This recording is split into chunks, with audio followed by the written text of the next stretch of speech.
Vasudevaya. Om Namo Bhagavate Vasudevaya. Narayanam Namaskritya Naram Chaiva Narottamam Devim Saraswatim Vyasam Tato Jayamudire Nashtaprayeshu Bhatreshu Nityam Bhagavata Sevaya Bhagavati Uttam Shloke Bhaktir Bhavati Naishtike. So continuing with the discussion on Srimad Bhagavatam, Canto 10, today we are starting new chapter, chapter 27. Lord Indra and Mother Surabhi offer prayers. Text number 1 onwards. Shri Shukavacha Govardhane Dhrite Shali Asarat Rakshite Praje Golokada Vraja Krishnam Surabhi Shakra Evacha.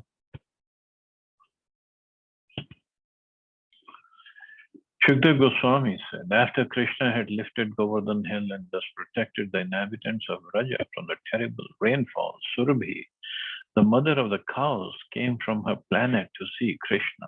She was accompanied by Indra. The word Goloka here indicates the material planet called Golok, which is filled with exceptional cows. Surabhi went joyfully to see Lord Krishna, but Indra went fearfully. As indicated by this verse, Lord Krishna had to adopt extraordinary measures to protect his Vrindavan associates from Indra's obnoxious and offensive attack. Certainly, Indra was ashamed and also nervous about his future. Having acted improperly, he had fearfully gone to seek the shelter of Lord Brahma, who then ordered him to take along Surabhi from the material Goloka planet and go to see Krishna. So Indra had committed an offense, a big time offense against Krishna and his devotees. So he didn't have courage to go to Krishna alone to ask for forgiveness. So he went to Brahmaji. Brahmaji said, I have already made my mistake. So you better take Surabhi, cow, and Krishna loves cows. So if Surabhi files a petition on your behalf, then you will be excused. Vivikt upta sangamya bridita krita helana pasparsha padayorenam krite naraka varchasa. Indra was very ashamed of having offended the Lord. Approaching him in a solitary place, Indra fell down and lay his helmet, whose effulgence was as brilliant as the sun upon the Lord's lotus feet. The specific solitary place where Indra approached Sri Krishna is mentioned by the sage Sri Vaishampayana in Harivansha as he saw him sitting at the base of Govardhan hill. From the commentaries of the Acharyas, we understand that Lord Krishna wanted to provide a solitary meeting for Indra so that he would not be further humiliated. Indra came to surrender and beg forgiveness, and the Lord allowed him to do so privately. So that place comes when we do Govardhan Parikrama. So there is a place, it says over there, Indra, the place where Indra met Krishna. Drishta Shrutanu Anubhavosya Krishna Syamit Tejasaha Nashta Triloke Shamad Idam Aha Kritanjalihi. Indra had now heard of and seen the transcendental power of omnipotent Krishna, and his false pride in being the Lord of the three worlds was just defeated. Holding his hands together in supplication, he addressed the Lord as follows. Indra vacha vishuddha sattvam tava dhama shantam tapo mayam dhvasta rajas tamaskam maya mayo ayam guna samprabhaho na vidyate te karananu bandha. King Indra said, your transcendental form, a manifestation of pure goodness, is undisturbed by change, shining with knowledge and devoid of passion and ignorance. In you does not exist the mighty flow of the modes of material nature, which is based on illusion and ignorance. The great Bhagavatam commentator, Srila Sridhar Swami, has masterfully explained the Sanskrit elements of this profound verse.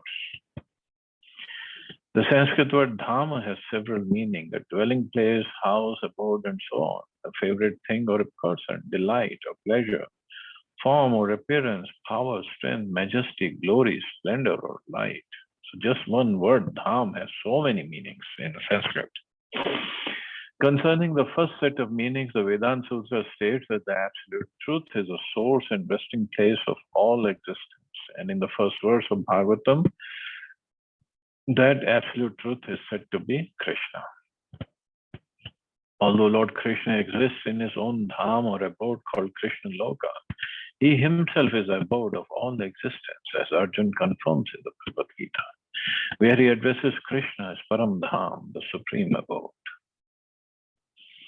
The very name Krishna indicates the all-attractive person, and thus Lord Krishna, the source of all beauty and pleasure, is certainly the favorite thing or person, delight and pleasure. Ultimately, these terms can refer only to Krishna. Dham also refers to form or appearance, and as Indra offered these prayers, he was in fact directly seeing the form of Krishna before him. As clearly explained in the Vedic literature, Lord Krishna's power, strength, majesty, splendor, and effulgence are all contained within his transcendental body and thus attest to the infinite glories of the Lord. Srila Sridhar Swami has brilliantly summarized all these meanings of the word dham by giving the Sanskrit term swarupa as a synonym. The word swarupa means one's own form or shape and also one's own condition, character, or nature. Since Lord Krishna, being pure spirit, is not different from his body, there is absolutely no difference between the Lord and his visual form. By contrast, in this material world, we conditioned souls are all distinctly different from our bodies. Whether those bodies be male, female, black, white, or whatever, all of us are eternal souls, except different from our temporary, flimsy bodies. So anyway, this is how they have just gone into scholarly mode of explaining the shloka, and how Sridhar Swami has gone into detail in explaining each and every word of the shloka. But basically, this is to praise Lord Krishna and beg for forgiveness. Kutonu tad dhetva ish tat krita lobhadya ye abudh linga bhava tathapi dandam bhagwan vibharti dharmasya gupte khal nigrihaya. How then could there exist in you the symptoms of an ignorant person, such as greed, lust, anger, and envy, which are produced by one's previous involvement in material existence, and which causes one to become further entangled in material existence? And yet, as a Supreme Lord, you impose punishment to protect religious principles and curb down the wicked.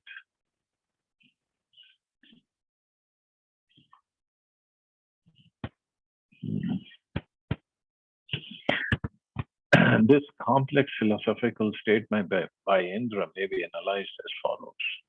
In the first line of this verse, Indra refers to the main idea expressed at the end of the previous verse, namely that the great currents of material existence, which are based on ignorance, cannot possibly exist within the Supreme Lord.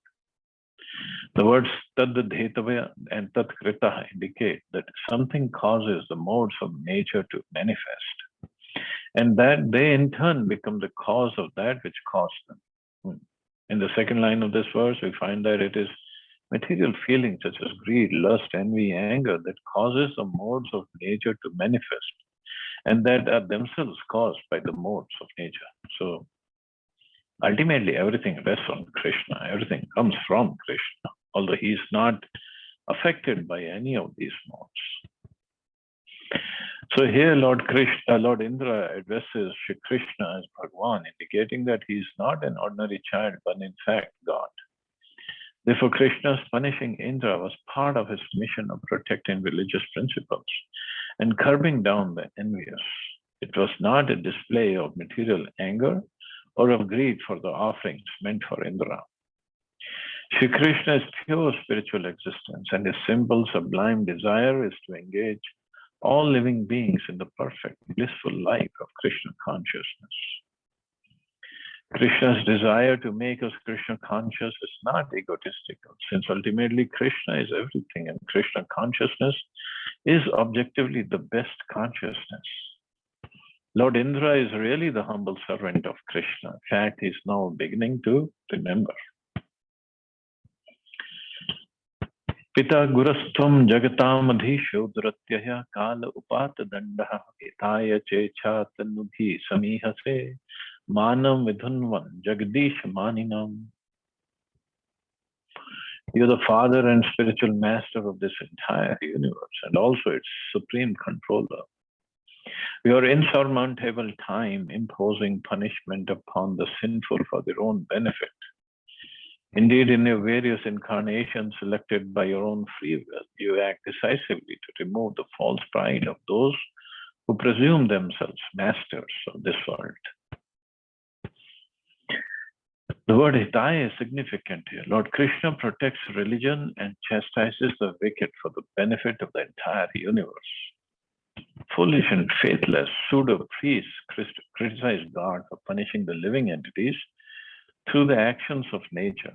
But whether Lord Krishna punishes them indirectly through nature or directly in his incarnations, as mentioned here, he has a perfect right to do so, because as if he is a father, spiritual master, and supreme ruler of the entire universe. Another way he curbs down the false attempts of the conditioned souls to establish the kingdom of God without God is through his featureless, insurmountable time.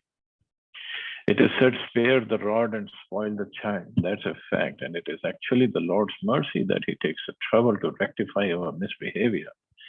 Although faithless persons criticize the Lord's fatherly vigilance. And when Father, like Indra is here admitting Krishna is the Supreme Father, and if he punishes the child, it's not for punishment's sake, it's for his rectification's sake. So ultimately, he is punishing out of love to correct the child.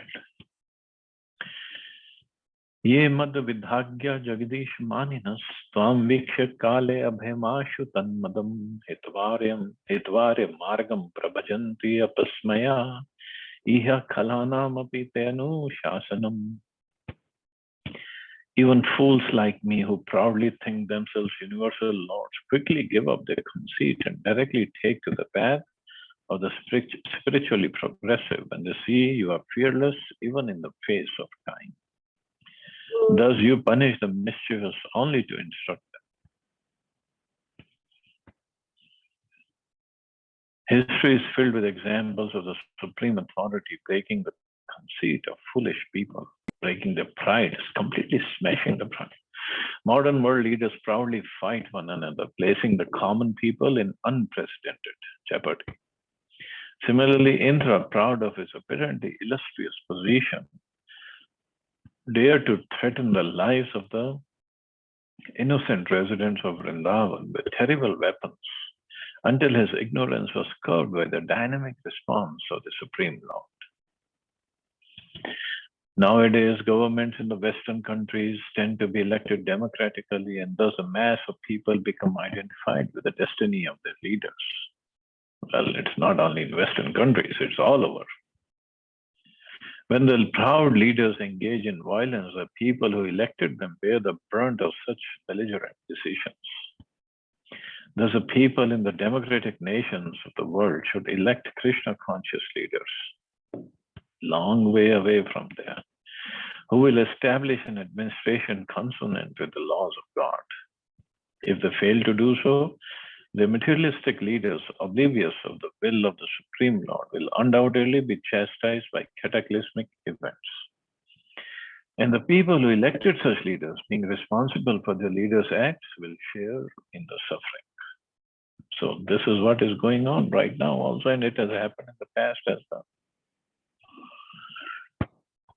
So Krishna is always going to punish people for their wrongdoings through some agency or something else. Satvam Mameshwaryam Daptaluptasya Kritaga saste avidusha prabhavam Shantam Prabho Atharhasi Mood Chetaso Mavam Punar Bhuna Matirish Meyasati. Engaged in pride over my ruling power, ignorant of your majesty, I offended you. O Lord, may you forgive me. My intelligence was bewildered, but let my consciousness never go again be so impure. Although Lord Krishna protected the residents of Raj by lifting Govardhan hill, he had not yet punished Indra himself, and Indra feared that at any moment Shri Krishna might call the son of Vivaswan, Yamaraj, who punishes impudent persons who defy the laws of God. Indra was quite fearful and thus begged the Lord's forgiveness on the plea that he could be purified only by Krishna's mercy, that he was too stubborn to learn a good lesson through mere punishment. In fact, despite Indra's humility in this case, his heart was not completely purified. Later on this canto, we find that even Lord Krishna once took a Parijat flower from Indra's kingdom. Poor Indra again reacted violently against the Supreme Personality of Godhead. Thus, we should aspire to go back to our eternal home in the kingdom of Krishna and should not become entangled in the imperfect life of the material gods or demigods. But at the same time, yes, Indra got again humiliated by Krishna.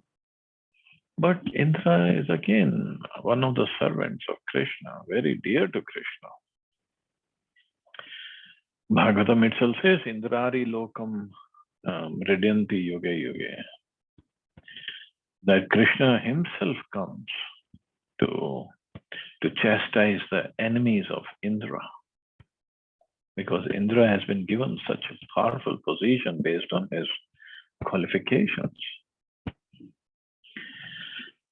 Tavavataro ayam adhoksha jeha bhuvo bharanam urubhara janmanam chamopati nam bhavaya deva bhavaya yushma charananuvartinam. You descend into this world, O transcendental Lord, to destroy the warlords who burden the earth and create many terrible disturbances. O Lord, you simultaneously act for the welfare of those who faithfully serve your lotus feet.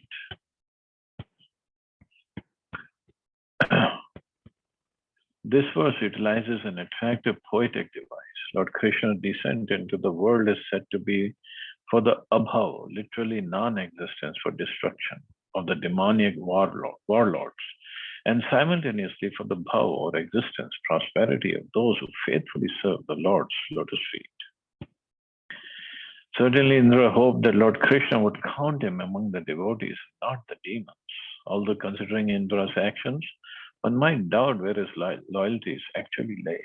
Indra was aware of this possible doubt, and thus, as we find in the next verse, he tried his best to surrender to the Supreme Lord. Namastubhyam Bhagavate Purushaya Mahatmane Vasudevaya Krishnaya Sattvatam Pate Namaha. Obeisances unto you, the Supreme Personality of Godhead, the Great Soul, who are all pervading and who reside in the hearts of all. My obeisances unto you, Krishna, the chief of the Yadu dynasty. Sachandopat dehaya Vishuddha Jnana Murtaye Sarvasme Sarvabijaya Sarvabhutatmane Namaha. Unto him who assumes transcendental bodies according to the desires of his devotees, unto whom whose form is itself pure consciousness, unto whom who is everything, who is a seed of everything, and who is the soul of all creatures, I offer my obeisances. In the last two lines of this verse, there is a poetic emphasis on the word sarva, everything. The Lord is everything. He is a seed of everything, and He is a soul of every creature. Therefore, let us join with Indra in offering our obeisances to the Lord. Mayetam Bhagwan Goshtha Nashaya Sarvayuki Cheshtitam Vihate Yagge Manina Tibra Manyana. My dear Lord, when my sacrifice was disrupted, I became fiercely angry because of false pride. Thus I tried to destroy your cowherd community with severe rain and wind. त्वयेषानुगृहीतो अस्मि ध्वस्तस्तम्भो वृद्धोद्यमः ईश्वरं गुरुम् आत्मानं त्वाम् अहं शरणं गतः. O Lord, you have shown mercy to me by shattering my false pride and defeating my attempt to punish Vrindavan. To you, the Supreme Lord, spiritual Master and Supreme Soul, I have now come for shelter. Shri Shukuvacha, Evam Sankirtitah Krishna, Makhona Bhagwanam Mega Gambhiraya Vacha, Prahasan Idam Abravit. Shukdev Goswami said, thus glorified by Indra, Lord Krishna, the Supreme Personality of Godhead, smiled and then spoke to him as follows in a voice resonant like the clouds. Although in this pastime Lord Krishna appeared to be a small boy, the word Mega Gambhiraya Vacha indicates that he spoke to Indra with the deep, resonant voice of the Supreme Lord. So he is still the same little boy as we can see in the background. But he is Shri Bhagwan, and this is how he is speaking to Indra. Shri Bhagwan Uvacha, Maya te akari makhvan, makhbhango anugrahnata, madanusmritaye nityam, mattasendriya shriya brisham. The Supreme Personality of Godhead said, my dear Indra, it was out of mercy that I stopped the sacrifice meant for you. You were greatly intoxicated by your opulence as King of Heaven, and I wanted you to always remember me, not your position. Remember me, that you are my servant. According to Srila Swami, Indra and Lord Krishna here exchanged a heart-to-heart talk. Indra revealed his mind to the Lord, and now Lord Krishna similarly reveals his own intention. In text 11, Indra emphatically declared that Lord Krishna is in fact everything, and thus according to Indra's own criteria, forgetting Lord Krishna is clearly a sign of insanity. When the Supreme Lord reminds us of his supreme existence, he's not proudly advertising himself like a mundane politician or entertainer.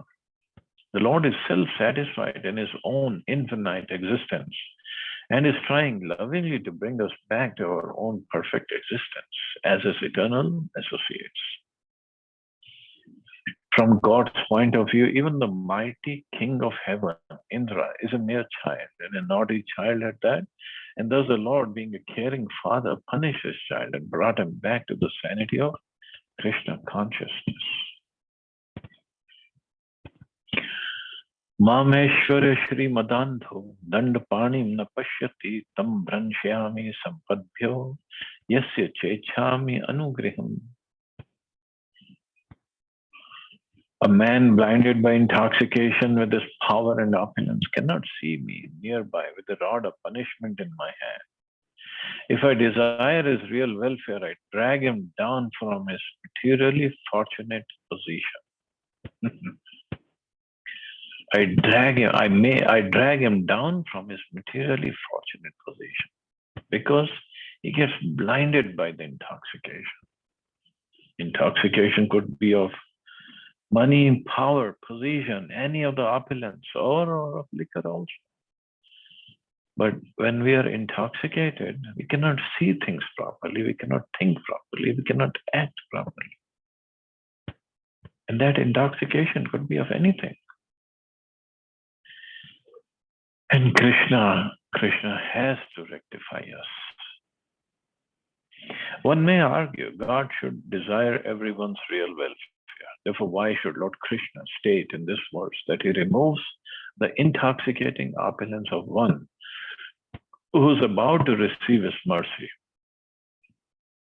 rather than simply stating that he will remove everyone's opulence and bless everyone? On the other hand, we may point out that irrevocable death occurs for everyone, and thus Lord Krishna does take away everyone's opulence and everyone's false pride. However, if we apply the Lord's statements to events within one's immediate life before death, we may refer to Krishna's statement in the Bhagavad Gita, Ye yatha mam prapadyante. As people surrender to me, I reward them accordingly.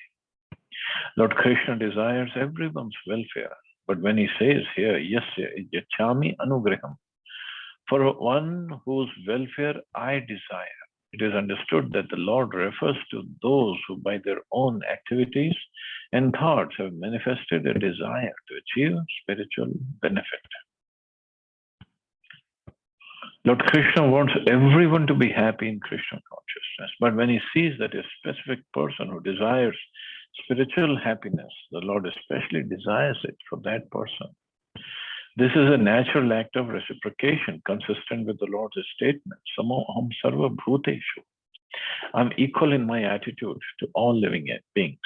But he says further on in this verse that my devotees are dear to me, more dear to me than anything else, anybody else. So he removes the intoxicating opulence of those devotees who want to surrender to the Lord, but they still can't, have some reservations about surrendering. So he wants to bring them closer to himself. So it's a desire of the devotees, and Krishna just fulfills the desires. He removes the obstacles. This is all his mercy. Here again, it is anugriham. Anugriham is mercy, complete mercy.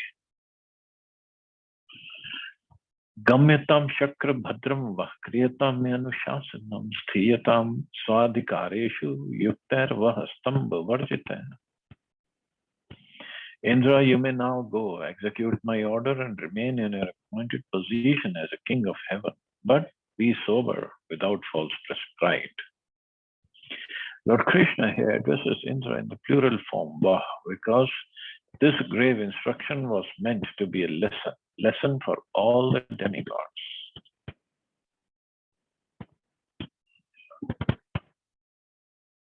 So he is telling Indra, just go back and be sober.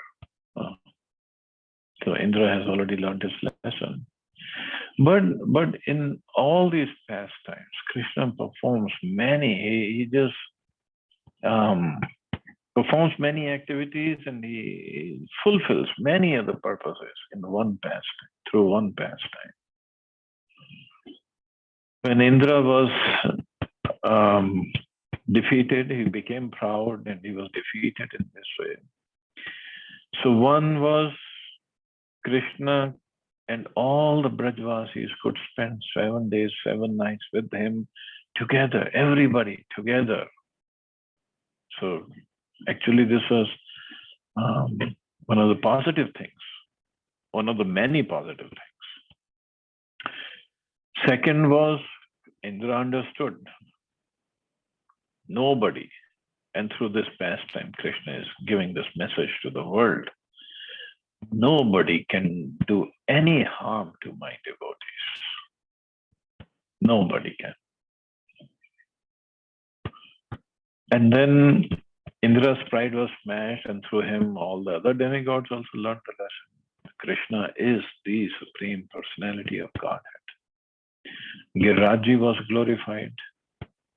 Krishna gave chance to Sudarshan Chakra, Anand Shesha to render service to him and to all the Brajvasis. So Krishna was actually happy with Indra because first of all, he got to be with the Brajvasis for 7 days, 7 nights. Everybody was happy with this opportunity. And of course, it doesn't say in Bhagavatam, when Indra went back to Indraloka, he said, of course, he was apologizing for what he did. And he said, as a service of mine to you, please accept my son as your servant. And that son was Arjun. Arjun is son of Indra through Kunti, and we know how Arjun and Krishna were together. So in the end, everything turned out to be great. Okay, so I guess we can stop here. See if anybody has any questions or comments.